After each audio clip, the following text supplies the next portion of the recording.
세 번째 키워드로 한번 넘어가 볼까요? 3위가 전월세 시장의 불안 계속될 것인가?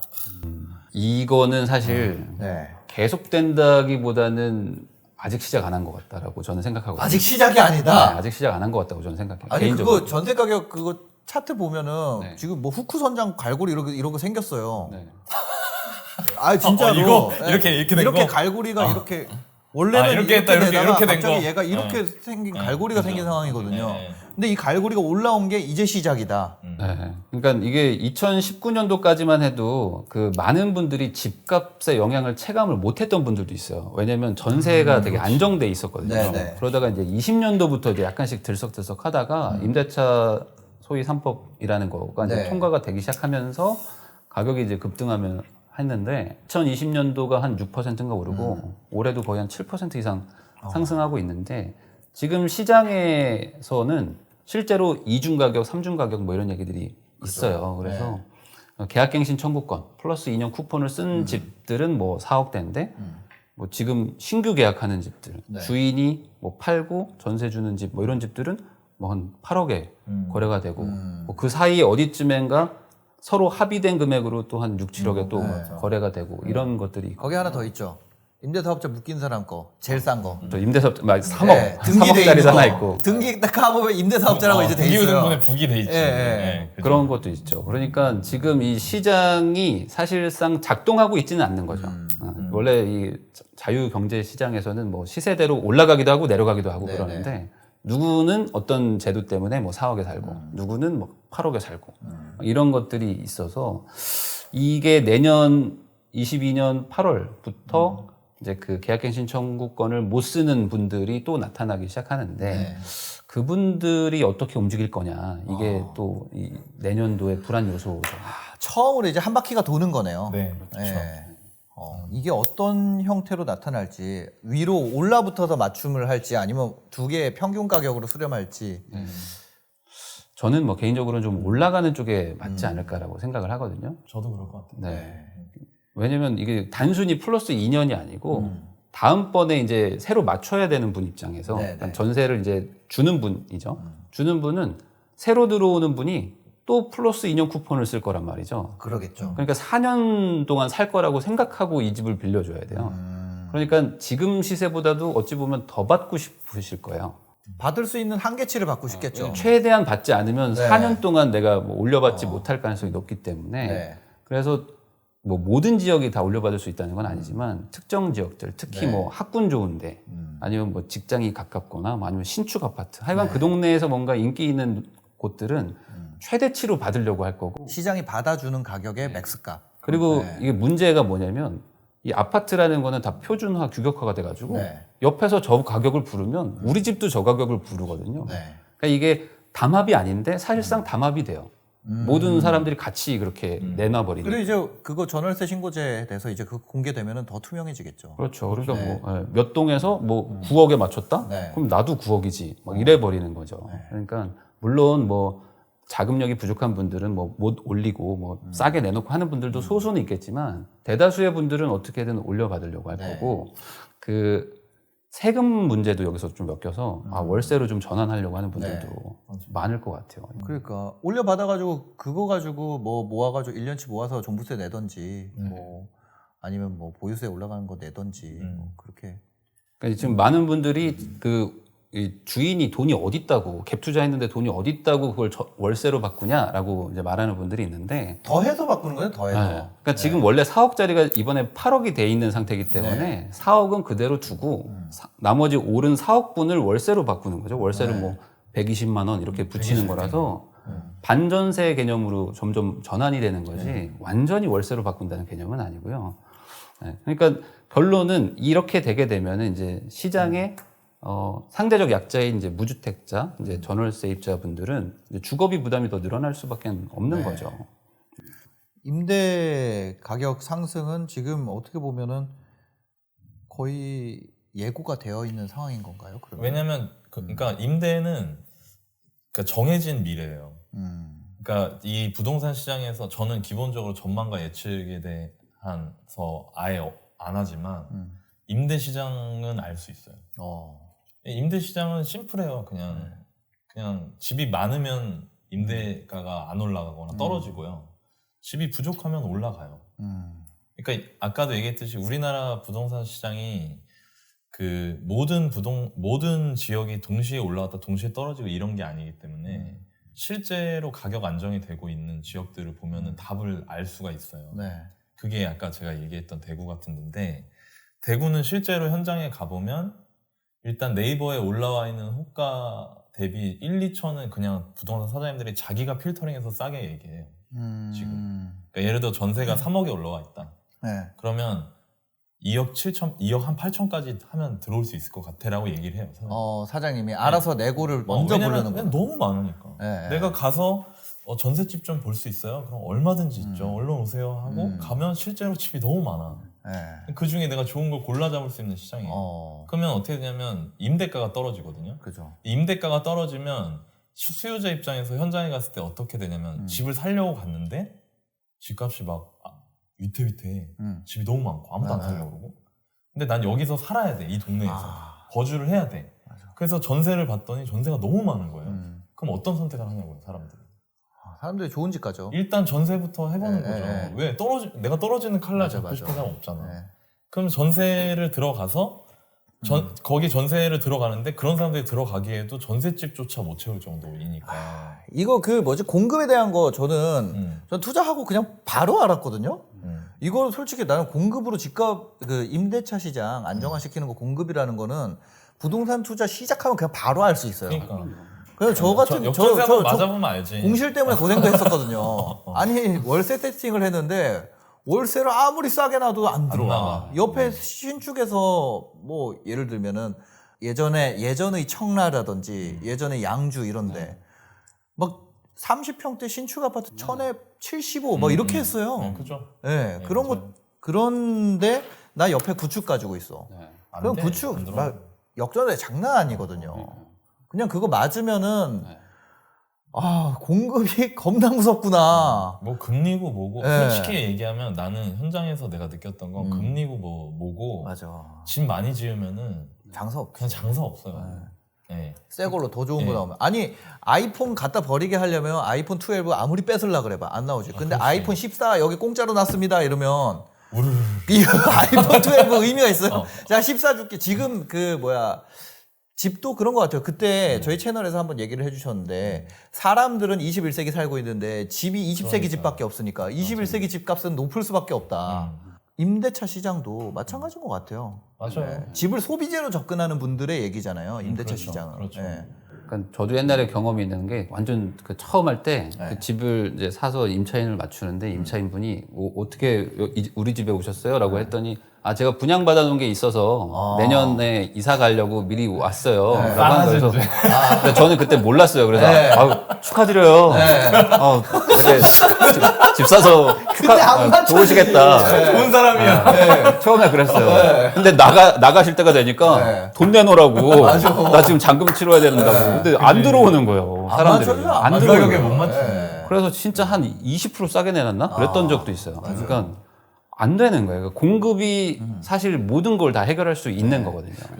그런데 이제 지방에 하락장 오래된데 이런 데 보잖아요. 그럼 시청 앞에서 공급 인허가 내주지 말라고 사람들은 다 알아요. 공급하면 집값 빠지는 거. 다 알죠. 신규 택지 개발 하지 마라 막 이러면서 옛날에 하락장 때 지금은 그런 거 없습니다. 근데 해보신 것 같은데. 아니 이거 주먹이 구도심 씨, 우리는 뭐 사람 그래가지고 아니야. 선거 때 막 그때 옛날 지방선 뭐 선거 이슈 지금 그 키워드 지났지만 옛날 같은 때는 지방선거 걸려 있잖아요. 그러면 택지 맞아. 개발 하지 마라 뭐 어떤 거 뭐 청사 이전 하지 마라 뭐 청사 이전 해가지고 그쪽 택지 개발한다고 막 이러면 청사 이전 하지 마라 막 이런 거 하고 다 아는 거지. 네, 알죠. 시장에서는 이미 공급이 제일 무섭다는 거를 그냥 다 알고 있는 거예요. 그렇죠. 모든 사람이 네. 아닌 척 했던 거죠. 사실 그 맞아. 앞에. 근데 지금은 뭐 공급을 이거 200만 원 뭐 하고 3080 하고 뭐 공급 지금 붙고 있는데 이게 효과 나오기 전까지는 저는 진짜 그렇게 생각해요. 그러니까 임대차 3법을 빼놓고 말할 수가 없어요. 전월세 시장은.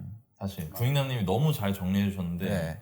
임대차 3법이 그러니까 사람들이 이렇게 표현하잖아요. 임대차 3법이 다 망쳤다 이렇게 얘기하잖아요. 그런 사람들도 되게 많잖아요. 네네. 사실. 그리고 실제로 그런 효과가 있는 것도 있죠. 음. 근데 만약에 공급이 충분한 상태에서 임대차법을 했으면 네. 정말로 주거 안정에 기여했을 수도 있어요. 맞아요. 그러니까 이게 근본적 문제는 집이 모자란 게 근본적 문제고 집이 모자란 상태에서 재개발 재건축 풀어주기 싫다. 네. 공급 풀어주기 싫어. 그런데 전월세가 불안정하면 사람들 민심이 안 좋아지니까 네. 일단 눌러 2년 이게 된 거예요. 네. 그리고 그게 효과가 나타나고 있고 실제로 최근에 제가 한 2달 한 2, 3주 전부터 강남, 송파 이런 데 전월세가 매물이 확 줄고 아 그래요. 네, 분당 같은 경우에도 한 달 전에는 전세 꽤 많았거든요. 그러니까 전세 좀 쌓이는 지금 분위기였잖아요. 전세 하나도 없어. 분당. 그러니까 그게 뭐 대출 규제 막 이럴 때 네. 잠깐 주춤했었다가 맞아. 네, 네. 다시 또 풀어주고 하니까 그리고 이사철이잖아 또. 그리고 네. 원래 11월 이럴 때가 계절적 비수기. 비수기인데 이사철 되면서 전세가 없고 실제로 이제 우린 시장에 대한 얘기도 하지만 수요자 입장에서 얘기를 하면은 분당의 시범단지 30평대 아파트가 2년 전에 전세 5억에서 6억 사이였거든요. 네. 전세. 네. 근데 지금 매물이 어떻게 나오냐면 5억 5천에 90 이렇게 나와요. 그러니까 뭐냐면 3억이 오른 거야. 왜냐면 네. 1억에 30 보니까 그죠. 월세를. 네. 그러면 지금 거기 전세 구하려면 8억대 봐야 되는 거예요. 그럼 거기 내가 전세를 살고 있는 사람 입장에서 생각을 해보자는 거죠. 네. 그러니까 어떤 선택을 할 것인가. 첫 번째, 3억을 구해서 올려준다. 그게 쉽냐고요, 일반 사람이. 어렵죠. 어렵지. 네. 그러면 근데 애가 여기서 잘하고 있어. 학교 가고 하고 있어. 그러면 두 번째, 월세를 올려주지. 100만 원이 더 나가는 거야, 매달. 네. 내가 달라진 거 아무것도 없는데. 아니면 대출을 더 내던지. 그렇죠. 네. 예, 아무것도 달라진 게 없는데 매달 100만 원이 더 나가는 거야. 근데 전세 대출 이자도 올라가잖아요. 네. 그럼 이제 그걸 또 따져요. 내가 3억 대출 받았을 때 월 이자랑 월세 90만 원 더 줘야 되는 건 내가 뭐가 유리하지? 따지게 되죠. 따지게 되죠. 네. 근데 어찌됐건 간에 확실한 거는 내 임대료가 올라갔다는 거예요. 그리고 이 임대료가 올라간 거의 근본적 원인은 네. 몇 년 전부터 공급을 정해진 미래니까 공급이 이 부동산은 비탄력적이니까 네. 인허가나 이런 게 충분히 되고 실제로 요지에 주택 공급이 됐더라면 네. 이런 일들이 없었을 거라는 거고 그럼 반대로 얘기하면 이거 뭐 맨날 백날 옛날 얘기 해봤자 의미 없으니까 앞으로 어떻게 되지? 그럼 앞으로 어떻게 할지는 지금 결정하는 거잖아요. 네. 네. 그럼 지금 주택 공급 어떻게 할까를 맞아. 보면 앞으로가 어떻게 될지 보이는 거예요. 그러니까 누군가 욕을 먹더라도 그렇죠. 풀어야 되는데. 네. 그러니까 사실 지금 이 전월세 시장을 잡으려면 네. 오늘부터 공급을 빨리 해야 돼요. 그러니까. 그렇지. 뭐라도 막 지금 짓겠다고 하고 현실적으로 막 해야지 한 3, 맞아. 4년 뒤에 잡히는 건데 네. 지금도 주저하고 있으면 3, 4년이 아니라 5, 6년 뒤로 가는 거죠. 점점 더 길어지는데. 그러니까 이런 것 같아요. 진짜로 1991년이 딱 30년 전이잖아요.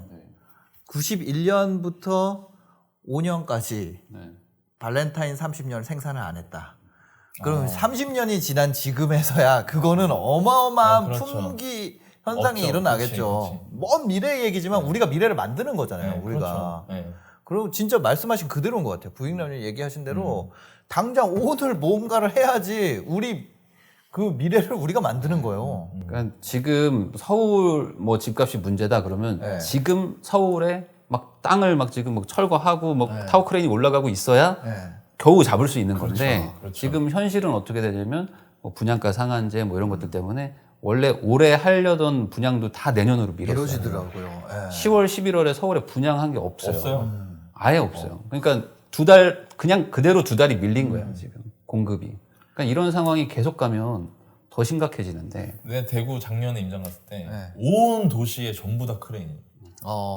그럼 사실 투자자 입장에서는 이런 경험을 몇 번 해보면은 여기 맞아. 내년 내후년에 전세 힘들겠다 이 생각 빡 들잖아. 그죠. 그러니까 서울도 그렇게 해야 되는 상황인 거고 지금까지 한 거 막 잘했어 못했어 막 이러는 것보다 현실적으로 지금부터 당장 좀 그런 공급 활동이 일어날 수 있게 해주시면 좋을 것 같다. 왜 제가 이 얘기를 왜 했냐면 사실 저희 셋이 앉아가지고 막 부동산이 뭐 시장이 어떻고 이 얘기하는 것도 좋지만 이거 영상 보시는 분들 의사결정에 그분들 삶에 도움이 됐으면 하는 마음으로 하는 거잖아요, 셋 다.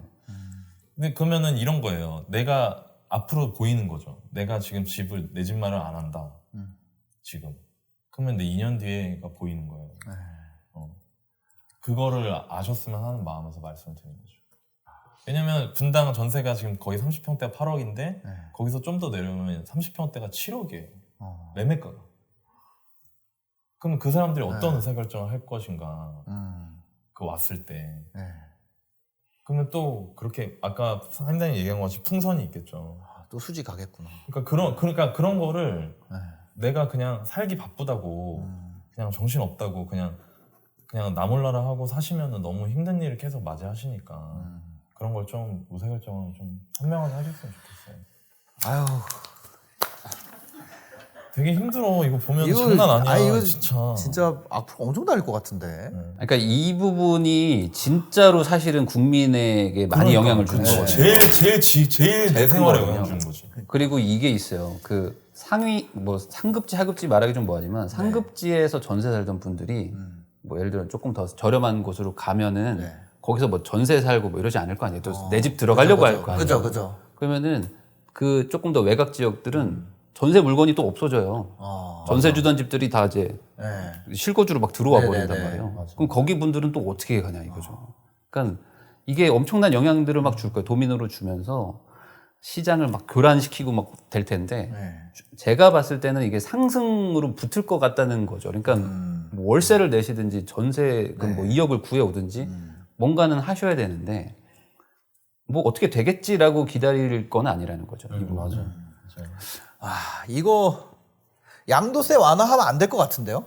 양도세 완화하고 예를 들어서 이거 올라가서 갭 붙고 양도세 없는데 갭이 붙어 있다? 이거는 타이밍이 나오잖아요. 그래서 제 입장에서는 그러면 타이밍이에요. 결국에 우리가 집값 클래스는 달라졌어도 갭 보고 들어가는 수요가 있거든요. 맞아요. 근데 이거 가격은 밑에서 올라오는 가격이 계속 붙여지는데 세제 완화되면은 지금 솔직히 그 다주택자분들 중에 세금이 스트레스여서 주택시장 그냥 일단 안 보는 이런 분들도 분명히 있거든요. 근데 이분들이 다시 들어오게 이런 분들 중에 큰 손들도 많아요. 아유 그거 내가 돈 버느니 스트레스 안 받고 말지. 근데 그거를 완화해 준다? 그거는 저는 오히려 더 그러니까 자꾸 여기서 일로 옮기는 거야 지금 막. 맞아. 그러니까 결국에 어차피 부족한 집이 부족한 맞아. 상황에서 자꾸 진짜 막 아랫돌 빼서 윗돌 그러니까 얘기요. 자꾸 뭘 하려고 하는 거야. 내가 보기에는. 그러니까 제일 근본적인 거는 막 뭐 누구를 막 누구가 거래하기 힘들게 하고 막 이게 중요한 게 아니라 아까 부인남님 얘기하신 것 같이 지금 오늘부터 져야 된다는 거. 맞아. 빨리 지어야 돼. 네. 그게 제일 근본적인 거. 맞아요. 근데 그것도 또 이제 짓는다 그러면 그 한다 그러잖아요. 예를 들어서 어디 하나 풀리잖아요. 어디 사업 시행 났다. 그치. 어디 야 저기가 뭐 구역이 계속 막 묶였던 건데 야 저기가 다음 단계 갔대. 그러면 그때부터는 또 그 근처에 뭐 또 그러니까 이게 단기 상승은 피할 수가 없는 거예요. 어쩔 수 없어요. 그러니까 왜냐면 뭐 개발을 한다 그러면 가격이 뛰는 건 어쩔 수 없는데 이걸 해야 나중에 안정되는 거니까 욕을 먹고 어쩔 수 없이 내가 누군가는 먹어야 설득을 돼. 하고 가야 되는데 사실 누가 욕 먹고 싶겠어요. 그렇죠. 악플이 10개만 있어도 마음에 큰 상처 있는데 이 정책하시는 이걸 분들은 그치. 막 전 국민이 막 이렇게 하니까 5천만 명이 욕을 하니까. 또 그렇게 생각하니까 좀 이해가 되네요. 맞아. 맞아. 진짜 어려운 자리인 네, 것 같아요. 많이 참 잘 부탁드립니다. 네. 2위 키워드로 넘어가 보도록 하겠습니다. 2위 바로 거래 절벽입니다. 요즘 이제 거래량이 꺾이면서 이것이 집값을 좀 잡아가는 신호가 아니냐 이런 얘기들 많이 나오고 있거든요.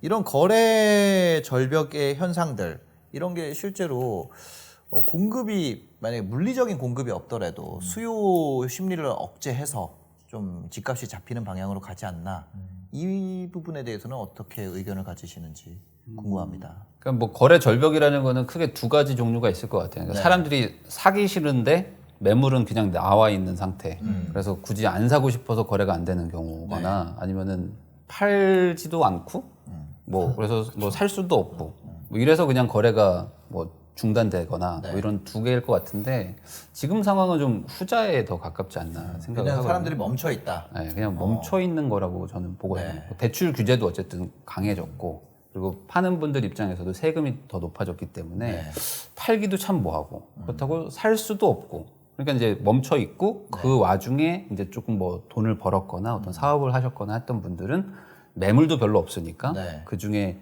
좋은 거 그 주인들이 살 테면 사보세요라고 했던 금액에 그냥 훅 그럼 사는 제가 살게요 하면서 이제 소수의 거래가 신고가를 계속 찍는 네. 이런 상황으로 저는 보이더라고요.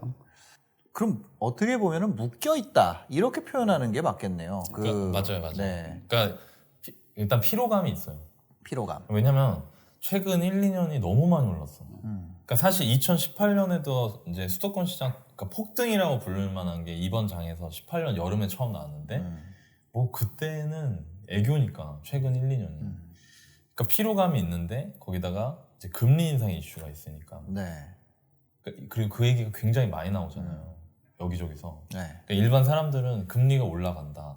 이런 얘기를 들으니까 이거 아닌 거 아니야? 이것도 있고 여기 대출까지 묶어놓으니까 거래를 아까 부인님 얘기하신 것처럼 살까? 정말 이번엔 사야지 라고 생각했던 사람도 막 안 되는 거야 상황이. 여건이. 여건이 안 되는 거. 그리고 또 반대로 가보면 그럼 사실 매수가 싹 죽으면 빠져야 되는데 이게 매물이 없어. 네. 그리고 이게 또 다 달라요 다. 이게 진짜 거의 마이크로하게 단지 단위로 분위기가 많이 다른데 실제로 제가 이렇게 보다 보니까 그 작년에 제가 이거는 얘기를 안 할게요 어디라고. 그 수도권이에요. 수도권. 네. 서울은 아니고 네. 경기도인데 접근성이 상당히 좋은 지역이고 작년에 이렇게 명절 전에 급등할 때 12억 넘게 거래가 됐어요. 네. 그 아파트 8사가. 어. 근데 그게 한 2달 동안 거래 하나도 없다가 네. 그 다음에 9억 2천, 9억 3천 거래가 찍히는 거예요. 9억이요. 12억의 거래가 됐다가 9억으로. 그러니까 그 사람은 큰일 났다. 어. 나 꼭지 잡은 것 같아. 이런 생각을 할 수밖에 없는 상황. 12억에 산 사람이. 산 사람. 네. 네. 그런 데도 있고요. 네. 실제로 9월 달에 뭐 8억에 거래가 됐는데 11월, 12월에 9억, 10억에 거래된 아파트도 있어요. 그러니까 지금 저는 이렇게 댓글 같은 거 보면 아닌데 뭐 우리 아파트는 뭐 매물 막 엄청 많고 실제로 실거래보다 호가 다 네이버 엄청 낮은데? 라고 하는 사람도 있고 어떤 사람은 아니야 야 우리 동네는 아직도 아파트 하나도 없어 우리 아파트는 이런 사람도 있고 그러니까 되게 넓게 거의 대부분의 단지들을 보고 있는 전 이게 직업이니까 네. 저 같은 사람도 혼란스러운 거예요. 지금 상황이. 네. 이게 뭐지? 한 치 앞을 모르겠는 상황인 거죠. 근데 또 되게 재밌는 게 인천 같은 데 매매가 3억이고 역세권인데 네. 전세가 2억 5천인데도 있어요. 그러니까 이게 함부로 말할 수가 없는 게 12억짜리 제가 이런 데서 뭐 그냥 사세요. 그냥 뭐 이렇게 심플하게 얘기하잖아요. 근데 그 사람이 어디 사는지도 모르잖아요. 영상에 보는 사람이 어디 살지 모르잖아요. 근데 그 사람이 12억짜리 찍으면 어떻게 그렇게 신고가를. 신고가 찍고 그 다음에 2달 있다 3억 거래 싸게 거래되면 진짜 미치는 거죠. 그 황당한 호갱론으로 봐야죠, 그러면. 네. 그렇지. 호갱누나 잘 봐야지. 호갱누나 직방 이렇게 어플 들어가면 그러니까. 별점 나오니까. 아니면 반대로 또 그렇게 아까 제가 얘기한 뭐 인천의 어떤 아파트 같은 경우에는 3억 2억 5천이면 그건 사야죠. 내 집 마련해야지. 그러니까 그런 부분을 어떤 뉴스를 보시면서 막 거래 절벽이니까 떨어질 거야. 아니면 거래 절벽이지만 올라갈 거야. 이렇게 막 단편적으로 생각하시는 것보다 여러분들이 사시는 내가 매매를 하고자 하는 단지 사정이 어떤지 그런 걸 좀 잘 살펴보시면 좋을 것 같아요. 저 여기서 약간 미세먼지 팁 하나, 미세 팁. 저는 이런 장 있잖아요. 사면 신고가인 장 있잖아요. 저는 이럴 때 그 로얄 밸류, RR에 들어가지 않는 것을 추천합니다. 왜냐면 초보자가 뷰값이라든지 이 RR에 대한 값을 자기가 측정을 못해요. 그러니까 신고가를 예를 들어서 부동산 소장님이 야 여긴 뷰 나오니까 2억 더 줘야지. 봐봐 고개 내밀어봐. 강 보여 안 보여? 이 느낌으로 가면 아니 잠깐만 너무 잘해. 고개를 내밀면은 예를 들어서 내밀어서 보여서 원래는 5억씩 더 비싼데 내밀어서 보이는 데는 2억이라는 거야. 그럼 그 뷰값을 내가 알아요? 뷰값은 모르잖아. 모르지. 그래서 저는 이런 로얄이나 이런 거 말고 사실 저는 이런 장일수록 그냥 뭐라 그러지? 흔한 매물?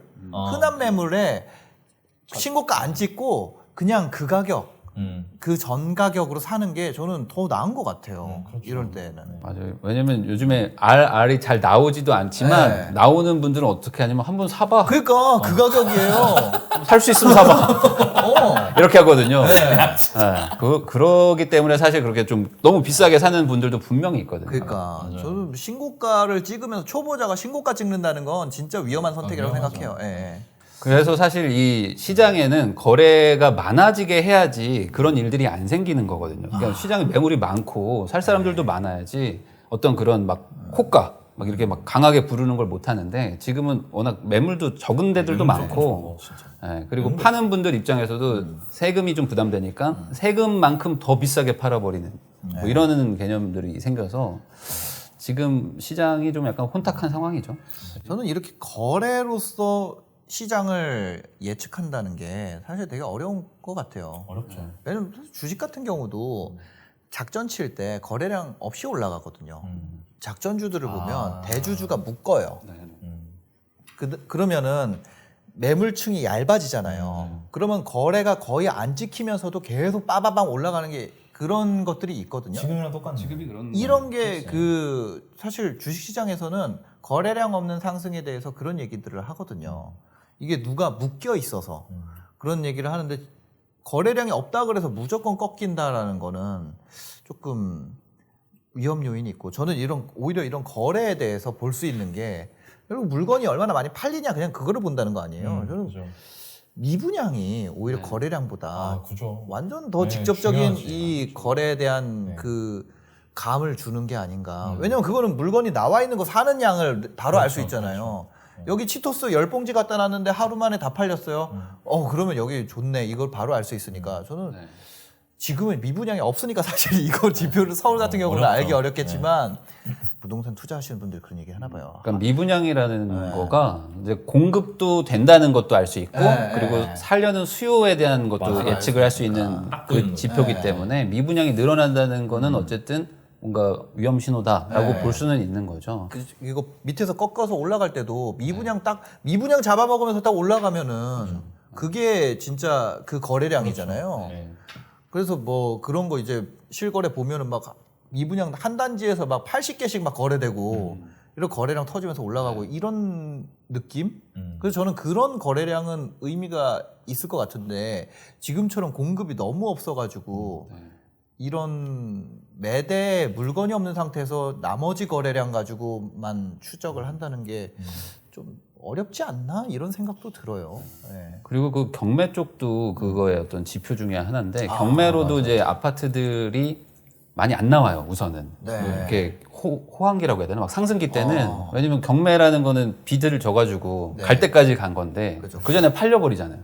그지. 예, 이게 상승기 때는 다 그냥 팔려서 경매까지 안 오는 경우가 많은데 또 나온 거를 사람들이 그럼 얼마나 비싸게 사냐 이걸 보면은 또 수요를 예측할 수 있거든요. 네. 경매도 지금 뭐 엄청나게 뜨거운 시장이라서 낙찰가를 다 치고. 네, 그냥 뭐 현재 어떤 그 거래량 빼고 나머지 지표 같은 것들로 보면은 지금 뭐 시장이 어떻게 하락세로 간다라는 거는 뭐 보기가 좀 어려운 상황인 것 같기는 해요. 네. 이게 호갱노노에 보면은 여기 봐봐요. 여기 지금 보이죠? 이게 이렇게 나오거든요. 거래량 중개 퍼센트로 나와요. 그래서 2021년 11월 기준으로 보면은 서울이 88% 줄었어요. 와. 거래량. 그리고 서울 전체에서 11월 한 달 동안 800건 거래됐어요. 그리고 경기도가 3,600건 거래됐는데 이건 85% 준 거고요. 네. 인천은 870건 거래된 거죠. 82%. 그러니까 이거 보면은 지금 진짜 거래 안 되고 거래하기 어렵구나라는 걸 알 수 있다. 가격이 왜곡되기도 쉽겠네요. 그러니까 그게 왜곡이라는 거죠. 아까 같이 12억 찍고 바로 9억 내려오면은 그 12억인 사람은 쉽게 말하면 이런 거예요. 내가 뭐에 홀렸었구나. 근데 이럴 때 실제로 매수하려고 경험이 없는 상태에서 매수하려고 하시는 분들이 어떤 스탠스로 하셔야 되냐면 내가 어떻게 해야 되냐면 그렇게 신고를 많이 찍었는데 그 다음에 거래가 계속 없어요. 그러면은 내가 일단 이 단지에서 매물이 지금 더 나올 수 있는지를 좀 보셔야 되고 부동산도 많이 가보시고 그리고 옆 단지 사정을 한번 다 보셔야 돼요. 옆 단지. 왜냐면 내가 보통 사람들이 마음이 뺏기면 A 단지, B 단지, C 단지, D 단지가 있는데 내 A 단지에 마음이 뺏겼어. 나 여기 사겠어. A 단지만 본단 말이에요. 맞아. 근데 그때 만약에 B 단지에서 그리고 A 단지는 상황이 이전에 거래가 11억에 됐는데 여기 내가 보는 물건은 막 13억을 달라고 하고 있어. 내가 13억 사야 되나 말아야 되나 막 이러고 있는데 옆 단지에 봤더니 옆 단지가 전에 11억에 거래됐는데 지금 10억 8천짜리가 있는 거야. 그럼 생각을 한번 해봐야 돼. 여기도 이럴 수도 있겠다는 생각을 해봐야 돼. 딱 그러면 그러지. 거긴 타입이 안 좋아서 그래. 그래. 그렇게 얘기하지. 근데 그렇지 않아. 거기. 뭐 형사가 있었어. 그리고 거기는 전실이 없잖아. 요즘에는 전실에다가 애기 자전거 놓고 하려고 막 이러면서 여기는 전실이 크게 나와서 비싸다고. 맞아. 그런데 그 밸류를 생각을 하면 안 된다는 거죠. 그러면 안 되고 초보가. 예. 그럴 때는 여러분들 만약 그런 일이 생기시면 일단 알겠다고 하고 다른 부동산에 가서 확인을 해보세요. 맞아. 네. 그리고 옆 단지를 주변 넓게 보셔야 돼요. 이게 마음 뺏기면 내가 그거밖에 안 보이거든. 그리고 또 하나는 그런 경우에 그리고 아까 제가 말씀드린 것처럼 인천 같은 데다. 인천은 지금 제가 보기에 전세 매매가 좋은 기회라고 생각해요. 내 집 마련하기. 왜냐면 거기가 왜 그러냐면 입주가 수도권에서도 그래도 인천 쪽에 많이 있기 때문에 전세가 올라가는 것도 더디고 거기는 임대차법 있긴 있는데 막 전세값 2배 되고 이러지 않았어요. 다른 데 같이. 공급이 있으니까. 근데 이것도 정리되면은 그러니까 약간 어떤 느낌이냐면 출발했는데 서울이랑 경기도가 먼저 나가고 얘가 약간 뒤에서 발목 이렇게 잡혀서 잠깐 뛰려고 하는데 멈춰있는 느낌? 그러니까 그런 데면서 동시에 전세가율이 높다. 내가 여기서 전세 사느니 매매하는 게 낫겠다 라고 생각이 드는 분들은 지금같이 거래가 안 되는 게 기회일 수 있는 거예요. 오히려. 그러니까 그렇게 좀 판단을 해보시면 좋을 것 같아요. 거래 절벽도 심한데 신규 주택 공급도 줄고 있잖아요. 그렇죠. 네. 그러니까 지금 뭐 전체적으로 봤을 때는 뭐 입주나 뭐 분양 물량이 뭐 많다고 보기는 아직은 좀 어려운 상태이고 그리고 그 어떤 퀄리티라는 것도 뭐 좀 아파트 뭐 대형 평수 뭐 이런 것들 어느 정도 좀 국민 평형이 좀 많이 공급되면 좋겠는데 그런 것도 아니고 약간 좀 약간 소형도 많고 뭐 오피스텔 뭐 이런 것들까지 뭐 다 합쳐서 지금 뭐 입주 물량으로 잡기 때문에 사실 지금 상황이 좋지 않은 거는 뭐 사실입니다. 핵심은 결국에 다 모든 거의 결론은 공급을 많이 해주고 그리고 그 공급도 이제 지금 현재를 살아가는 한국인들이 원하는 그런 구조와 어떤 종류로 많이 공급을 해줘야 되는데 그게 해결이 안 되면 사실 뭐 뭘 해도 사실 뭐 백약이 무효한 상황이니까 핵심이에요. 부인님 말씀하신 거 진짜 맞아요. 근데 이거를 하려면 기본적으로 민간에서 할 수밖에 없거든요. 이게 공공으로 하는 거는 사실 이 예산이 많이 부족해서 어쩔 수가 없어요. 그러니까 집 하나가 뭐 3억, 5억 하는데 뭐 10,000개 지으면 5조예요. 근데 그래봐야 3만 명 사는 거거든요. 그러니까 이 수도권에 있는 지금 거의 2,500만 명한테 뭐 5조를 써가지고 10,000개 집을 짓는다고 해서 그게 얼마나 큰 영향을 줄 것이냐. 그러니까 결국에 민간의 돈을 스스로 써서라도 공급을 해야 돼서 어쩔 수 없이 좀 민간에서 좀 소위 말하는 뭐 사업성이 좀 나오게 제도를 좀 바꿔줘야 되는데 사실 뭐 지금은 어렵죠. 뭐 분양가 상한제도 있고 뭐 특히 재건축 같은 건 재건축 초과이익 환수제로 해서 뭐 50%씩 또 세금을 또 걷어가니까 재건축 그러니까. 추진하려고 하는 분들도 이게 쉽지 않아요. 요즘 약간 분위기 그런 것 같아요. 그때 뭐 마스크 때도 마스크 사재기 한 사람 뭐 잡는다 그러고 요소수 때도 요소수 사재기 한 사람 잡는다 그러고 뭔가 그 공급을 확대하는 게 아니라 수요를 어떻게든 낮추려고. 마스크에 답이 있네. 마스크 그냥 생산 늘리니까. 그러니까요. 그 공장들이 쭉 그냥 자기들이 늘어났잖아요. 그 공장들이. 그쵸. 진짜 신상이 진짜 너무 좋은 얘기 그게. 그 왜 늘어났겠어요? 마스크 돈이 되니까. 돈 되면 공급은 그러니까. 하기 마련이거든요. 인간은 이기적인데. 그러니까. 근데 그거를 만약에 마스크 만든다는 사람한테 너 마스크로 이익 보면 안 돼? 맞아. 그런 건 없지. 그러면서 만들어? 라고 하면 안 만들었을 거고 안 만들었으면 계속 줄 섰을 거고 한겨울에 계속 줄 서면은 또 10개 사는 사람 혼난다. 그러니까 너 한 사람당 2개인데 너 왜 10개 샀어? 다 마스크자가 되냐. 그러니까 너 왜 다 마스크해? 너 왜 이렇게 많이 샀어? 네네, 요건 편집해주세요. 마스크 싸게 지금 싸게 코로나까지 엮지 맙시다. 그러니까 오늘 댓글 폭발합니다. 대망의 1위 키워드 1위입니다. 대출 규제 및 금리 인상. 이게 1위입니다. 10월 말에 금융당국이 그쵸 추석 지나고 발표했죠. 그래서 이제 DSR 규제 도입하는 시기 땡기고 그다음에 이금융권 관리도 강화한다. 사실 투자하시는 분들 입장에서는 급하면은 신협, 농협, 수협 이렇게 갔었는데 거기도 다 많겠죠. 거기도 이제 규제가 됐고 생보사, 손보사도 규제 도입한다. 네. 이렇게 지금 얘기가 되고 있거든요. 그런 규제 강화 대출 규제죠. 그런데 지금 이제 한 달이 넘었는데 시장이 아무래도 이 거래 절벽도 이런 영향도 있는 것 같고 어떨 것 같으세요? 이것 때문에 이제 주택 가격이 주춤할 것이다 이런 의견도 많이 있거든요. 대출 규제 없이 집을 사는 사람들이 있죠. 네. 근데 실제로 뭐 다 그런 건 아니겠지만 이거는 뭐 전체적인 데이터를 제가 확인한 건 아니지만 제가 현장에서 느낀 거는 실거주 없는 실수요자들이 많아요. 그러니까 뭐냐면 실거주를 하지는 못하는데 네. 마음이 급해서 살려는 사람들은 얼마든지 있다는 거죠. 그 사람들이 어떻게 사냐면 대출을 안 일으키고 전세가 들어있는 걸 사는 거예요.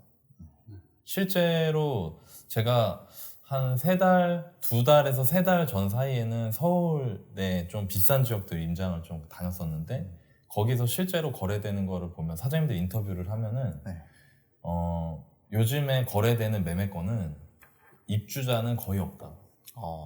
다 이제 안 되겠다 싶어서 전세 끼고 사는 사람들이다. 그런 사람들. 근데 그런 거래도 터지면은 가격이 올라가거든요. 네.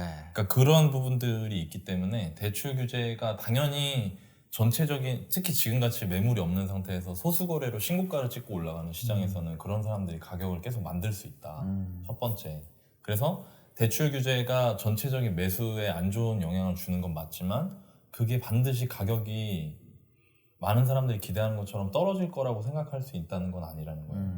그러니까 그런 일이 현장에서 있고 뭐 규제 지역 지정이나 LTV로 컨트롤하는 거 이런 거는 이게 뭐 하루 이틀 된 얘기가 아니잖아요. 네. 그러니까 그것만으로 집값이 뭐 안정이 되네 이렇게 판단하는 거는 좀 어려운 부분인 것 같고 금리도 사실 마찬가지인 게 금리가 올라가는 시기에 집값 올랐던 시기 있어요. 네. 네, 되게 많이 올라가는 시기에 그거는 이제 관성인 거죠. 그러니까 지금 상황에서 집값이 올라가겠다는 믿음이 강해지면은 뭐 금리고 나발이고 사람들 또 달려드는 거예요. 그러니까 그게 더 중요하기 때문에 그것만 가지고 단순히 시장을 예측할 수는 없을 것 같다. 네. 다만 개인 입장에서는 우리 이 영상 보시는 분들 입장에서는 누군가가 이런 거는 금리는 이렇고 뭐 규제는 이렇고 이거는 주택시장을 결정하는 주택시장 고차방정식이거든요. 변수가 여러 개인 네. 이거 한두 개만 믿고 의사결정을 섣불리 하시는 것보다는 왜냐면 뭐 부동산 시장 올라가면 뭐해 내가 산 게 떨어지면 무슨 의미가 있어. 그러니까 판단하실 때 뭐 대출 규제에 있으니까 집값 떨어질 거야. 금리 올리니까 집값 떨어질 거야. 이렇게 단순하게 생각하시는 것보다 내가 내 관점에서 영끌 안 하는 범위 내에서 내 집마를 해야겠다 생각을 하시는 게 훨씬 나을 것 같아요. 그리고 규제에 대해서 막 사람들이 막 성토하지만 저는 긍정적인 면도 있다고 생각해요. 대출 규제는 특히. 왜냐면 사실 솔직히 말하면 지금 규제 상황에서 나오는 대출 정도로 집을 살 수 있으면 영끌은 아니에요. 그렇죠. 안정적으로 사는 거죠. 반대로 얘기하면 뭐냐면 정부가 영끌 하고 싶어도 못하게 하는 거죠. 네. 그러니까 그게 개인 입장에서 좋을 수도 있다는 거예요. 나중에. 내가 지금은 화날 수도 있지. 나는 잠실 가고 싶다고. 나는 영끌해서라도 나는 광장동 들어가고 싶어. 라는 사람한테는 불만일 수 있지만 시간이 많이 지났을 때 그때 거기 왔으면 힘들었겠다. 이렇게 될 수도 있다는 거죠. 저는 그런 것 같아요. 이거 가처분 소득 음. 대비 돈 쓰는 거 네. 그거를 금융 비용 낮춰서 소비를 좀 더 진작을 하고 자영업자분들이 사실 이 금리 인상에서 제일 어려워지는 부분이거든요. 네, 이런 맞아요. 대출 규제나 이런 것들이 왜냐면 이 신용 대출이나 이런 것들이 안 되기 때문에 잘 그 담보가 있어야 돼요. 그래서 담보 대출을 해가지고 이거를 내가 사업용으로 그렇지, 쓰시는 분들이 되게 그렇죠. 많거든요. 네. 그럼에도 불구하고 이제 중앙은행에서 이런 선택을 한 거는 소비해줄 사람이 줄어들면 이게 사람들이 영끌하고 그다음에 세금도 올라가고 그러면 어떻게 될지 모르니까 또 돈을 더 절약해야 되고 이런 상황이 계속되잖아요. 그러니까 그런 소비 성향이 너무 낮아지는 현상을 막기 위해서라도 대출을 좀 가계부채를 좀 관리를 해야 되지 않나 이런 생각도 했을 것 같아요. 그렇죠. 네. 여러 가지 뭐 하나만 판단하는 게 아닙니다. 뭐 저는 뭐 거기도 동의하는데 네. 반대로 그게 또 안 될 수가 있는 게 이게 금리 인상도 하고 지금 대출도 지금 규제하잖아요. 네네. 그러면 그 돈을 사람들이 소비로 쓸 거냐? 아, 왜냐면 집값이 뭐 안 올라가고 그냥 그대로 멈춰 있거나 전세도 안 올라가면 소비도 할 수도 있겠지만 네. 지금은 사실 모든 사람들이 정말 다 집만 생각하고 있어. 맞아. 뭐 주식하는 사람도 이거 팔아서 집 사야 돼요. 뭐 코인 하는 사람도 이거 팔아서 집 사야 돼요. 뭐 이러고 있는 상황이기 때문에 오히려 지금 최근에 가계 저축률이 올랐어요. 그러니까 오히려 지금 사람들은 더 소비를 줄여가지고 네. 돈을 모으고 있는 거예요. 저는 왜 이게 이렇게 됐냐, 뭐 개인적인 추측인데 우리 대출 규제가 한 18년도부터 지금 계속 이어지고 있는데 네. 이게 아마 한 17, 18년도부터 집을 살려다가 못 산 분들은 아마 공감을 하실 건데 내가 돈을 모으잖아요? 그러면 모은 것보다 살짝 더 대출이 안 나와요. 계속 뭐 70%, 60%, 50%, 40%. 네. 그 다음에 이제는 살려니까 DSR 규제로 또 몇 천만 원 또 깎아줘요. 네. 그래서 계속 못 산 분도 많아요. 모은 것보다 계속 집값이 점점 올라가고 대출은 좀 줄어드니까. 그러니까 아 이제는 진짜 사야겠다 하고 더 막 쪼이는 분들도 저는 이 저축률 올라가고 소비 경색되는 거 네. 이거 코로나 영향도 있지만 저는 정책 불확실성에 대한 거 있는 것 같아요. 제가 돈을 안 쓴 이유가 이거예요. 세금이 언제 어떻게 바뀔지 모르고 네. 뭐 임대사업자도 사실 저 같은 경우는 나라에서 하라 그래서 했거든요. 네. 근데 그런 것도 이제 소급해서 내가 예상했던 시나리오대로 안 되잖아요. 이게 왜냐면 약속이 안 지켜지니까. 안 지켜질 수도 있다고 생각이 되니까. 네, 네. 그럴 수 있잖아요. 안 지켜진 거죠. 아니 예를 들면 여자친구랑 만나는데 얘가 떠날 수도 있겠다 싶은데 얘한테 아니 그런 말은 좀 결혼을 하셨으니까 네. 아, 얘한테 청혼을 하겠어요?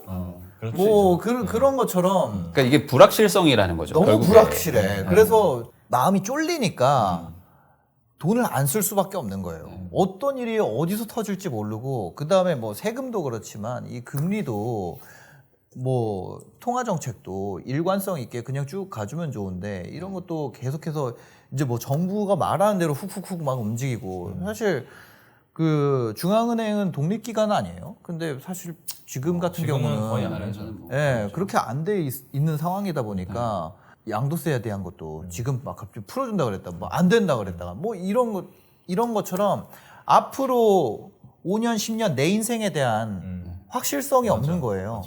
맞아. 직장인들도 지금 자기가 불확실하다 그러는데 저 같은 프리랜서나 자영업자나 사업하는 분들은 어떻겠어요? 진짜 완전한 불확실의 세계에 있거든요. 이러니까 이럴수록 돈 생기면 무슨 자산이라도 사놔야 되는 거예요. 맞아.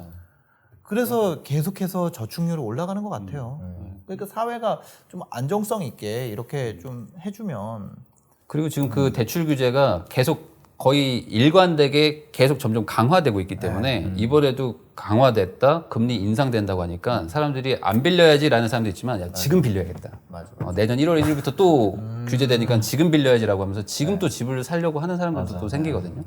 그러니까 이런 것들이 규제가 무조건 어떤 정답일 수는 없는 게 결국에 수요를 누르는 거잖아요. 그래서 저는 이런 대책이라는 거는 그냥 브레이크라고 생각하거든요. 네. 근데 이 터널이죠. 그냥 터널에서 앞차가 잠깐 브레이크 밟는 거예요. 네네. 그럼 전체적으로 속도는 느려지고 잠깐 멈추지만 결국에 뒤에서 빵빵거리거든요. 네. 그럼 안 갈 수는 없잖아요. 그럼 다시 또 가게 되는 거죠. 네. 그러니까 이 터널이 아니라 옆에 도로를 확장해 줘야 되는데 그냥 2차선 도로에 너무 꽉 공감된다. 차서 앞에서 브레이크만 계속 밟으라고 하니까 그러면은 뒤에 이제 압력이 커지면 밀려 나가는 거죠. 솔직히 내년에 대통령 선거 전에는 계속 아마 거래절벽 계속 그럴 것 같아요. 네. 당연하지. 왜냐면 불확실하잖아. 그죠. 그러니까 불확실하니까 더 안 하는 거죠. 네. 거래도 안 하고 하는 거죠. 그러니까. 만약에 내년에는 1번이나 2번이냐에 따라서 그 직후에 몇 달은 확실히 다르긴 할 것 같아요. 네. 시장에서 받아들이고 하는 게. 근데 정말로 내 집을 사는 사람 입장에서는 네. 내가 이 집을 사서 10년을 살고 10년 뒤에 이사하면서 이 집을 판다 쳐요. 네. 내가 이 집 몇 년도에 샀는지도 기억 안 나. 맞아. 터널 밖으로 벗어나면 이제 그렇게 된다는 거죠. 맞아요. 그래서 지금 DSR 규제도 있고, 그러니까 소득 대비 해서 대출을 더 조이겠다는 거거든요. 특히 내년도부터는. 그래서 지금은 뭐 집값을 40% 빌려준다. 근데 내가 만약에 소득이 낮다? 그러면 40%가 아니라 막 30%, 20%막 빌려준다는 거예요. 그러니까 이제 집 사기가 더 어려워질 수도 있는 거죠.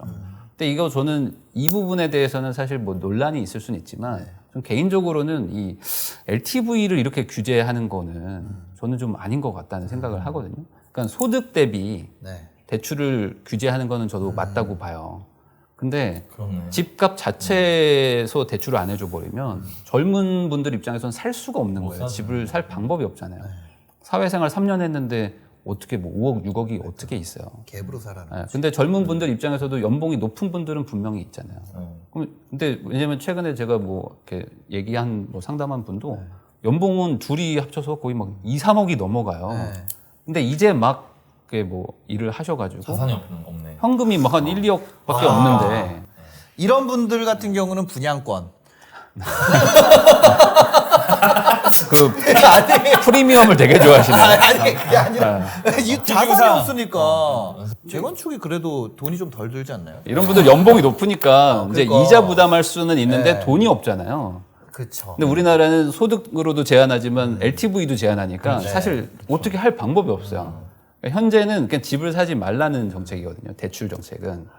그러니까 사고 싶은 분들 입장에서는 답답한 이런 소득 높고 자산 없는 분들이 다주택자 되는 거예요. 그래가지고 배울 때마다 하나씩 사잖아요. 그러다가 나중에 이런다니까 못난이 2개랑 남은 돈 3천 이 상태가 되는 거예요. 그런 분들이. 그러고 나서 그 정책에 대한 불만이 생기죠. 아, 나 이거 내가 이제 알게 된 걸 이걸 사고 싶은데 이거 2개를 정리하려 그러면 아, 반값이 돼. 근데 나 그거 왜 지금 부인님 얘기 듣다 보니까 왜 그런지 알겠다. 어떤 거요? 그렇게 되면은 아마 소득 높은 사람만 집 살 수 있다는 불만이 또 나올 거야.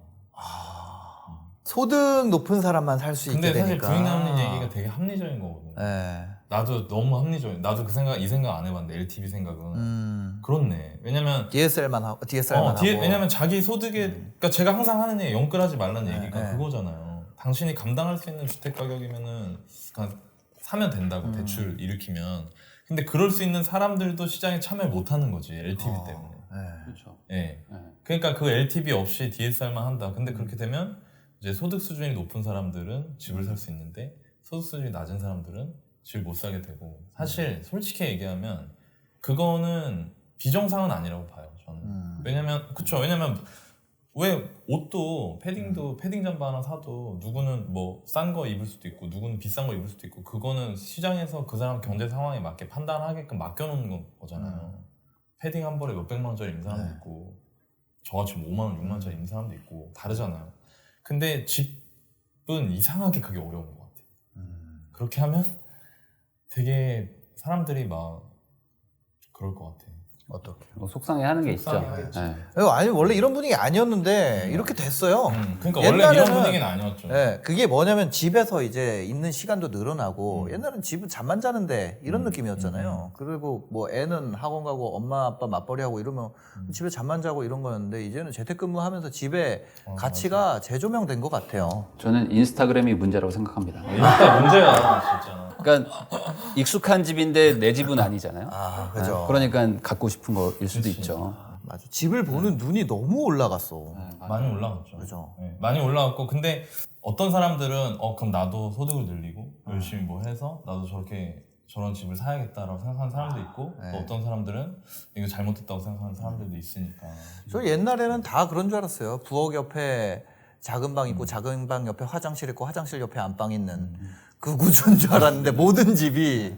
근데 어느새 이제 막 그 시대가 바뀌면서 막 진짜 멋진 집들이 나오더라고요. 예. 근데 저는 이 아까 말씀드렸던 이 DSR 하나로만 하는 게 저는 진짜 맞다고는 생각은 하거든요. DSR. 합리적으로 만약에 바꾼다면. 왜냐면 이 대출이라는 거는 결국에 미래에 벌 소득을 미리 당겨서 사는 거거든요. 네. 그러니까 대출은 소득과 연계될 수밖에 없어요. 근데 LTV라는 거는 말 그대로 집값의 몇 %라는 거니까 이게 가계의 어떤 그 위험, 리스크랑은 큰 상관이 없을 맞아. 수도 있어요. 왜냐면 예를 들어서 30억짜리 LTV 40% 하면은 그건 12억이잖아요. 그냥 12억을 대출해 주는 거예요. 그렇죠. 근데 그 12억을 부담 못할 수 있는 그러니까. 소득일 수도 있는 거죠. 그 사람이 소득이 얼마든지 간에 네. 12억은 해줄게. 그냥 12억이니까. 그러니까 반대로 연봉이 만약에 2억인 부부다. 네. 그 부부가 5억짜리 집을 산다. 이게 문제가 되는 거냐 이거죠. 안 되잖아요. 안 되죠. 그러면 이런 집은 90%를 빌려줘도 아무 문제가 없는 거잖아요. 정확하게는. 아, 부부 연봉 2억이면 5억짜리 집이 아무 문제가 안 되는구나. 당연하죠. 그러니까 이런 분들은 뭐 PIR이 그러니까. 이런 분들은 사실 10억짜리 집을 사도 문제가 안 돼요. 문제가 안 되죠. 예, 한 5, 6년만 벌면 빚 다 갚을 수 있으니까. 근데 이거를 LTV로 막아버리니까 이분들이 이제 선택할 수 있는 건 2, 3억짜리 집을 가야 돼. 네. 근데 그 집은 내가 도저히 갈 수 없는 집이야. 그러니까 어쩔 수 없이 돈을 모으고 전세를 또 가고 계속 모으고 또 집값은 올라가고. 이거 LTV 진짜 없애면서 정책적으로 보완해도 괜찮겠다. 그래서 대부분의 선진국은 둘 중에 하나만 하거든요. 그러니까. 대부분 둘 중에 하나만 하는데 우리나라는 지금 두 개 다 하니까 너무 힘든 거고. 그러면서 난 소득이 없는데 전 집 사고 싶은데 어떡하죠? 그럼 아까 뭐 그렇게 공투하는 거, 정부에서 공투해주는 거죠. 맞아. 소득 낮아? 그런데 집 사고 싶어?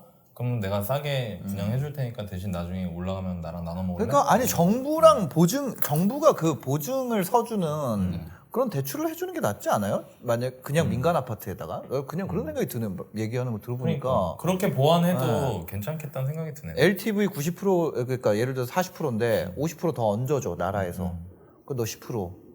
네. 그러니까 저는 이 가계부채가 지금 1800조 시대다 해서 위험하다라고 얘기를 하는 거가 사실은 전 잘못됐다고 생각을 하는데 그 1800조를 가지고 있는 그 대출받은 사람들의 소득과 그 이자 낼 수 있는 능력을 봐야 되는 거잖아요. 그렇죠. 충분히 낼 수 있으면 문제가 없는 건데 지금 연체율 이런 거는 지금 되게 연체율 낮다고- 지금 네. 사상 최저거든요. 네. 그러니까 다들 뭐 저금리이기도 하지만 충분히 낼 수 있을 만큼만 빌려서 지금 그 뭐 집을 사든 하고 있는 거니까 이 부분은 좀 해결이 돼야 되는데 문제는 이걸 풀잖아요. 그럼 가격이 또 갑자기 또 막 그러겠죠. 올라가니까. 그러겠죠. 아니 이거 다 해놔서 지금 이 정도인 거예요 사실. 맞아. 이거 뭐 세금도 때리고 이것도 하고 막 해서 그 뭐지 공급 없는데 겨우 이 정도 잡아놓은 것 같아요 저는. 근데 난 그 생각도 드는 게 만약에 그런 거 없었으면은 벌써 한번 미친 듯이 한번 올라갔다가 한번 빠졌겠죠. 한번 빠질 수도 있을 것 같아. 이거 두 사이클 묶어가지고 그러니까. 천천히 올라가는 거예요 그러니까 지금. 지금 맞아 두 사이클 묶였어. 네. 그러니까. 왜냐면 원래 전세가도 한번 빠지는 사이클이었거든요. 그때 만약에 그러니까 네. 그게 2018년 19년에 입주 맞아. 엄청 많을 때 전세 뚝 떨어지고 할 때 그때가 계속 이어졌으면. 만약 이게 17년 파리 대책부터 시작이에요 지금 이게. 그럼 17년도에 그렇게 파리 대책 같은 어떤 세제나 수요 규제를 하면서 동시에 공급을 확 풀었으면은 3년 뒤 입주란 말이에요. 맞아. 그럼 작년에 벌써 입주 시작이 된 거야 서울 핵심지에. 대구도 다 재개발이고 지금. 네. 그러면 지금 이제 지금은 오히려 반대로 막 하우스퍼 막 이러고 맞아. 있지 지금. 지금 사이클이 두 개가 묶여 있어가지고 묶여 있어, 맞아. 만약에 이거 결국에 누군가가 이거 막힌 거 하수도 뚫듯이 진짜 욕 먹으면서 아씨 모르겠다 이 재개발 꼭 이거 몰라 이렇게 해가지고 출발 씨. 이거 누군가는 눌러야 돼. 눌러 씨. 그래 누군가가 눌렀잖아요. 이 지방선거 끝나고 누군가 누를 거 아니에요. 그러면 그 다음에 이거 누르는 그 다음에 순간 오는 하락장은 진짜 두 사이클 치고 올 수 있어요. 그럼 진짜. 많이 떨어질 수 있죠. 네. 그래서 지금 뭐 26년, 27년도쯤에 막 공급된다고 하잖아요. 그때 오히려 너무 많이 공급될 맞아. 거다라고 말하는 그거 분들도 걱정이에요. 있어요. 그런 거 걱정인 거지. 지금 말하는 수준이 250만 원 막 이렇잖아요. 그러니까요. 근데 지금 인구가 지금 정체되고 있는데 네.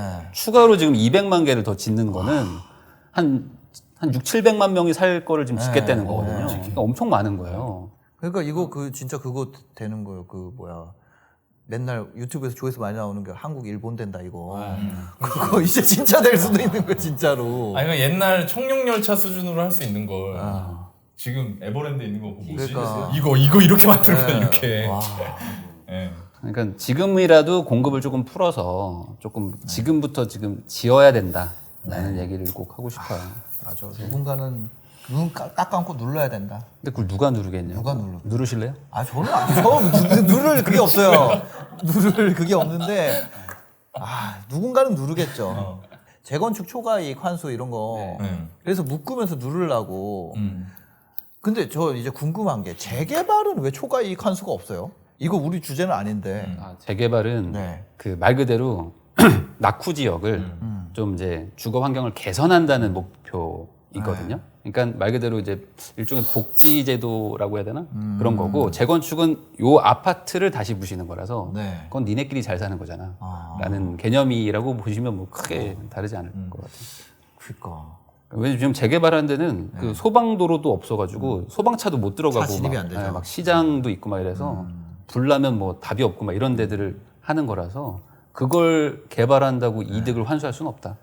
근데 하여튼 이거 누군가 누르려면 뭔가 명분이 있어야 돼. 그죠? 명분이 있어요. 그래서 저는 사실 뭐 개인적으로는 이 현 정부에 되게 기대를 했었던 게 있었어요. 왜냐면 지지율이 엄청 높았기 때문에 맞아. 처음에 규제하면서 공급 제대로 들어간다 하면은 이거는 그 91년도처럼 거의 10년간 안정기를 가질 수도 있었거든요. 맞아. 그 기회가 있었어요. 네, 기회가 있었어요. 왜냐면 그 2018년, 19년 공급도 충분했고 네. 그때 한번 기회가 있었고 그때 만약에 공급을 한 번 더 때렸으면 그래서 차라리 그때 공급을 하면서 임대차 3법을 그때 했으면 그렇죠. 오히려 더 괜찮았을 수도 있어요. 그럼 지금 이제 막 신축들 들어오니까 가격도 좀 안정될 거고. 근데 뭐 그렇게 이제 아쉬운 점이 있기 때문에 앞으로가 이제 문제인 거죠. 이거 약간 뭐뭐 할 때 살 걸 이거 같다. 한국은행 기준금리 인상으로 1년 8개월 만에 제로금리 시대 막을 내렸죠. 이제 가계대출 규제랑 기준금리 인상 가능성이 맞물려서 주택 매수도 이제 얼어붙고 있고 거래량도 많이 적어진 이유가 여기에도 있는 것 같습니다. 그래서 이제 직방 앱을 보면은 상승폭이 최근에 주춤했다 이런 내용이 있거든요. 보시면 최근 1년간 아파트 매매 변동률을 이렇게 살펴보면 21.8%였는데 최근 3개월로 보면은 4.4%입니다. 경기도는 더 줄어가지고 35.1% 최근 1년간. 근데 3개월로 보면은 4.6%. 물론 여전히 이제 상승은 하고 있습니다만 그 폭이 많이 주춤하고 있는 거는 맞는 것 같아요. 그러니까 네. 반대로 오히려 이제 연초에 엄청 급등을 했다라고도 네. 볼 수도 있는 것 같고요. 네. 지금은 어쨌든 금리 인상도 있고 대출 규제도 있기 때문에 그러니까 실제로 매수하려는 분들 입장에서는 힘들어진 게 맞아요. 네. 그러니까 매물이 뭐 많든 적든 우선 내가 못 사겠는데 뭐 어떡하냐라고 해서 상승폭도 당연히 조금 낮아지고 있는 것 같기는 하고요. 저래도 내년에 살 것 같아요. 그럴 수 지금 사느니 대출 더 나올 때 사는 게 낫지 않겠어요? 대출 안 나올 때 무리해서 돈 넣었다가 네. 근데 또 1월 되면 대출 풀리잖아요. 은행들 지점 네. 지점에서도 가서 뭐 안내 받고 하면은 지점 뭐 맞아요. 한도 다 차서 내년에부터는 좀 될 것 같으니까 뭐 이런 얘기도 해주시거든요.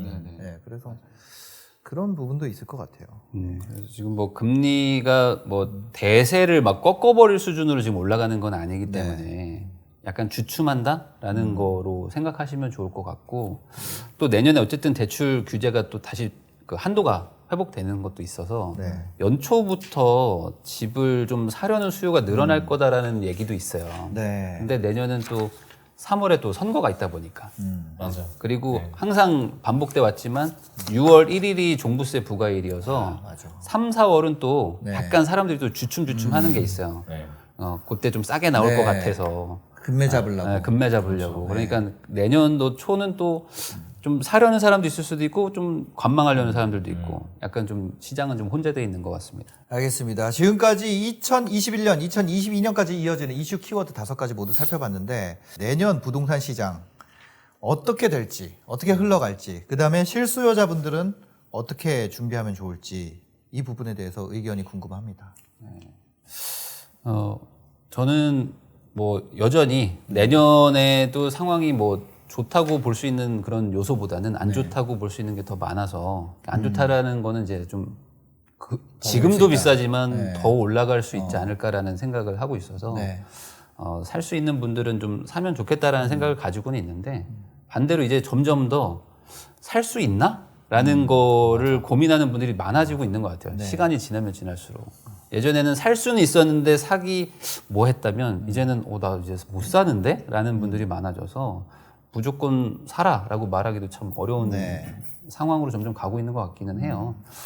그런데 그럼에도 불구하고 내년도에 어쨌든 전월세 시장도 좀 불안 요소가 있으니까 내가 지금 현금의 여유가 좀 있고 그리고 좀 그래 나도 이제 뭐 주거를 좀 안정해야지라는 분들이 있다면은 좀 불안하시겠지만 한번 돌아다니시면서 알아는 보는 게 좋지 않을까. 연초부터라도 그러면서 좀 본인의 결정을 좀 확고하게 할 수 있는 그런 계기가 되지 않을까 생각합니다. 집을 사세요라고 설득 하기가 왜냐면 나는 이 가격을 보고 있는데 이게 내가 그 작년 그러니까 딱 1년 전과 지금을 봤을 때 매매가가 2배 가까이 올라가는데 찾는 게 어렵지가 않아요. 특히 그런 지역들이 일반적으로 뭐 내가 소득이 되게 많이 높지 않다거나 외벌이라거나 아니면은 신혼부부라거나 이런 분들이 접근할 수 있을 만한 중저가 아파트 지역들이 최근 딱 2020년 말부터 21년 말 현재까지 가격이 매매가가 20%가 아니고요. 2배가 된 데가 많단 말이에요. 그러니까 이제 참 이거 보면은 이거 어떻게 얘기를 해야 되지라는 생각이 들다가도 저는 이 얘기를 좀 드리고 싶은 게 우리는 이 주택시장이라는 거에서 도망칠 수가 없어요. 누구든. 누구나 그 길에서 살 수는 없기 때문에. 그러면 나는 집을 매매할 것이냐 아니면 임대를 할 것이냐를 결정해야 되는 거고 그 결정을 강요받고 있는 거죠. 모든 사람들이. 그러면 사람들이 집값이 떨어지니까 집을 사지 말아야겠지라고 생각을 하면 거기서 내가 그 문제에서 회피할 수 있느냐? 주식은 회피할 수 있죠. 왜냐면 난 없어도 되니까. 떨어질 것 같으면 안 사면 되거든요. 근데 주택은 아니잖아요, 그게. 그러면 내가 떨어질 것 같으니 사지 말아야지라고 했을 때 나한테 남은 선택은 임대예요. 그러면 임대가 어떻게 될까를 생각을 해보자는 거예요. 근데 저는 부익남님하고 저하고 사임당님하고 셋이서 오늘 그런 얘기 많이 했다고 생각하거든요. 그러면 이렇게 될 것 같아요, 저는. 지금은 내가 전세 4억? 근데 2년 뒤에는 4억에 얼마? 전세로. 그러니까. 그럼 그 다음에 또 4억에 얼마인데 얼마가 또 올라가거나 아니면 4억이 올라가고.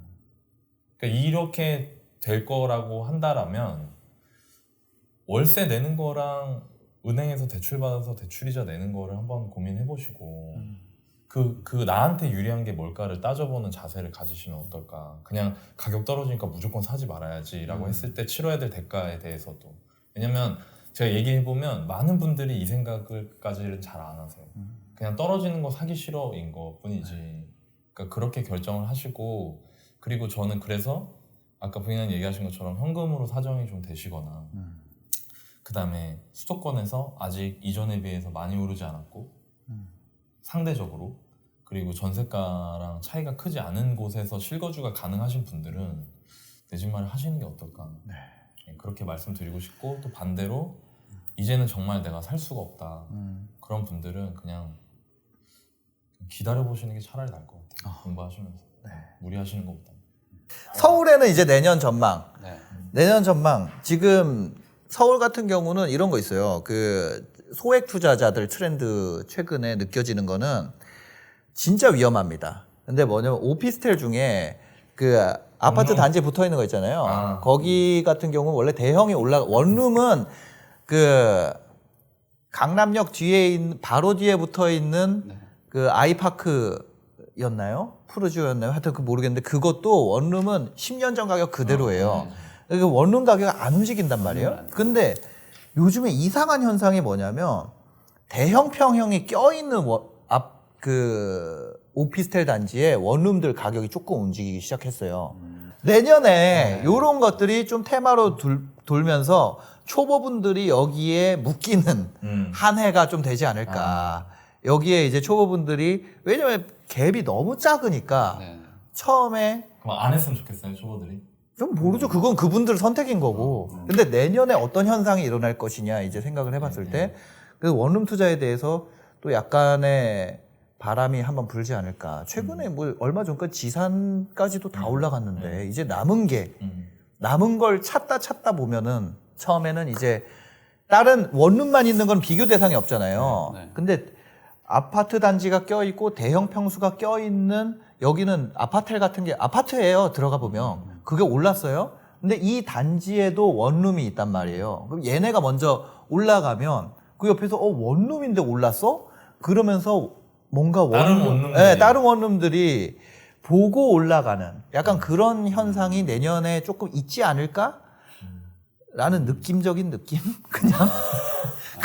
근데 그거에 투자를 했다가 물릴 수 있지 않을까? 그렇죠. 이번 마지막에 내년 뭐 이게 있길래 저는 뭐 큰 시장 이런 거는 아예 모르고. 저 그거 하나 있는 것 같아요. 그러니까 지금 오피스텔하고 도시형 생활주택 이런 것도 규제 많이 풀어주거든요. 네. 그러니까 공급을 해야 되는데 네. 아파트는 오래 걸리니까 네. 지금 오피스텔, 뭐 도시형 생활주택 1년 안에 지을 수 있는 것들 네. 이런 것들 규제 많이 풀어주니까 공급이 많이 될 것 같아요. 그럼 이쪽은 당연히 신축 분양이니까 네. 이거 좀 조심해서 사라고 저는 말하고 싶거든요. 오늘 부익남님과 너나이님 그리고 저 셋이서 이렇게 촬영을 진행을 해봤는데 이거 안 여쭤볼 수가 없을 것 같습니다. 어떠셨어요? 긴장했네. 뭐 소감. 나온 줄 알고. 네. 어땠냐? 네. 근데 사실 뭐 저희가 이렇게 둘씩은 해본 적이 있는데 이렇게 셋이서 하는 적은 처음이어가지고 어떻게 될까 저도 뭐 그 기대 반 우려 반 있었는데 하다 보니까 너무 많이 찍은 게 아닌가 싶을 정도로 할 얘기가 할 얘기가 많았어요. 많네. 네. 그래서 재밌게 정말 촬영 잘한 것 같습니다. 그러니까 나는 그냥 이거 주제를 던져주고 부동산 투자하는 사람들 모여서 얘기한 것 같아요. 그냥. 너나이님은 오늘 어떠셨어요? 재밌었어요. 저도 걱정했어요. 사실 처음에. 주제가 걱정되는 거야. 나 막 너무 세. 나 이런 거 잘 몰라. 그리고 나 진짜 나 그냥 막 운동화 신고 돌아다니는 사람이라서 잘 모르는데 근데 사임당님하고 부익남님 나오신다 그래갖고 같이 해보면 어떨까? 그리고 그 댓글 달렸어요. 어떤 거요? 부익남님 채널에 아. 사임당님이랑 같이 했으면 좋겠다고. 맞아. 그분 누구신지 모르겠지만 그분 댓글 보고 마음이 움직였어. 직방 여기 계신 거 아니에요? 그러니까 여기 가신 거 아니에요? 설마 여기서 다시 가. 밑그림 그린 거야? 장난 아니다. 저는 이렇게 하니까 진짜 역시 고수는 다르다 이런 느낌 많이 받았고요. 앞으로도 두 분 기회가 될 때마다 채널 한 번씩 모실 수 있도록 해야겠다 이런 생각 많이 했습니다. 오늘 또 이렇게 봐주신 여러분 너무 감사하고 또 이렇게 바쁘신데 시간 내주신 두 분도 감사드립니다.